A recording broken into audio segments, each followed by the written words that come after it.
Hi, Mr. Shopke. So, this is my second time recording my video because the first time it would not let me edit because they were too big. So I tried to change the quality of taking the video and stuff like that. And I'm gonna make it a little quicker because it was like 10 minutes and it's probably a little long. So, okay. So one, A and B were correct.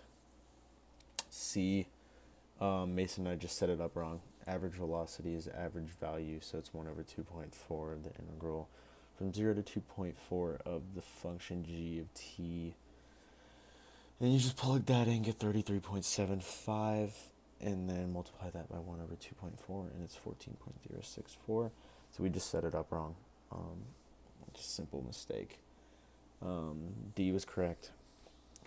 Number 2A was correct. Letter part B was correct as well.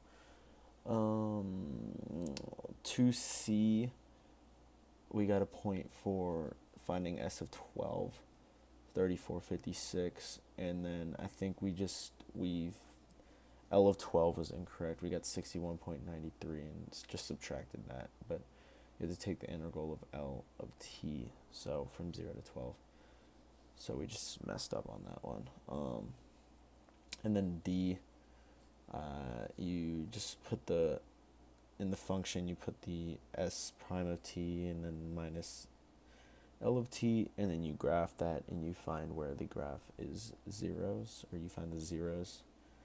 And then you just want the positive one, so it's t of 5.45. And then you go from 0, 5.45 of L of t, and then you get 1362, which is more than the maximum bound, so that is the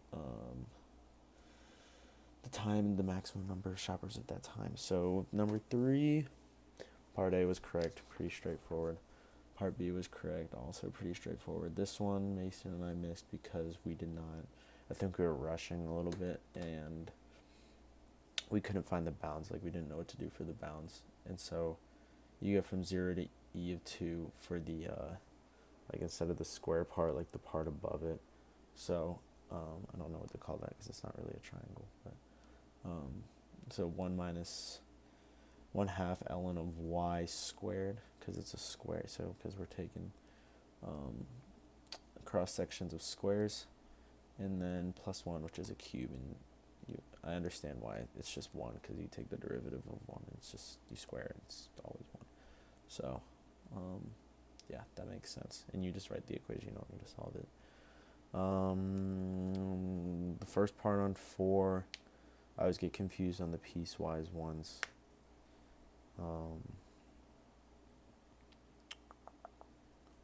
Let's see, part A, I mean, we got it right, but I just had a hard time understanding. But now it's like, I get it, like, you find the area under the curve, and that's what an integral actually is, and so you subtract, f of 0 from f of negative 2, it's 3, so I understand that now. I feel a little bit better on these piecewise ones after looking over the videos and stuff. Part B we got correct. You just find the relationship between g prime and f of x, and then g double prime and f of x, and then g double prime of 4 is f prime of 4, and you just find the slope where f equals 4, or f of x, f of 4.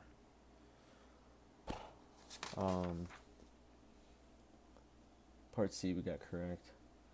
Part D was just chain rule. I think Mason and I were overthinking this one. We didn't really understand what it was asking for or how to get it. I'm sorry, I'm a little tired. But it's just chain rule, and then you just plug in 1. H prime of 1 is, you just plug in 1 for x, and you get 15. It's pretty simple. Overthought that one. And then part B, we got correct, but I had a hard time understanding this one a little bit. But you have to do the first derivative test, I think, because that's what we did. And then you just find where it changes from negative to positive, and once it changes to positive, then it's not going any more left. So, part C was fairly confusing. It just seemed like a lot of steps and stuff.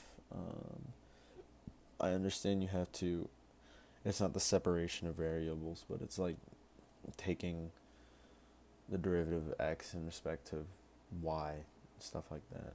So x of dy over dt plus y of dx over dt. And then you just find the derivative of that, and you plug in the functions of x dy over dt. You plug in x equals 3. Yeah, you plug in 3 for x, and then dy over dt is 7.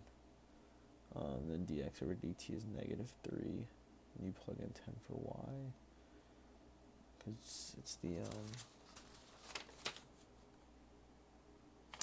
yeah. So a little confused on that one. I might need to go over it in class. 6a, fairly easy. Just find the slope, -1. Points or slope field, straightforward as well. Particular solution. So I get confused on what particular solution actually means, and it's just solve for y and solve for c. So the math, I think, is fairly straightforward. You just take the integral of, both sides. I'm a little confused on how we set it up, like the integral of how it's 1 over y minus 1, but we can go over that in class as well. And then I understand integral of y minus 1 is ln. You take e of ln, both sides, y minus 1, e to the power of x plus 2 over x minus 3, and then y equals all that plus 1. So I understand that. My grade, I think, was probably around a 24, I believe. 24 out of how many points there are? I think it's 42 or 45. So yeah, 24 out of 45. General feelings about progress. I feel like I'm feeling pretty good. I feel more clear on,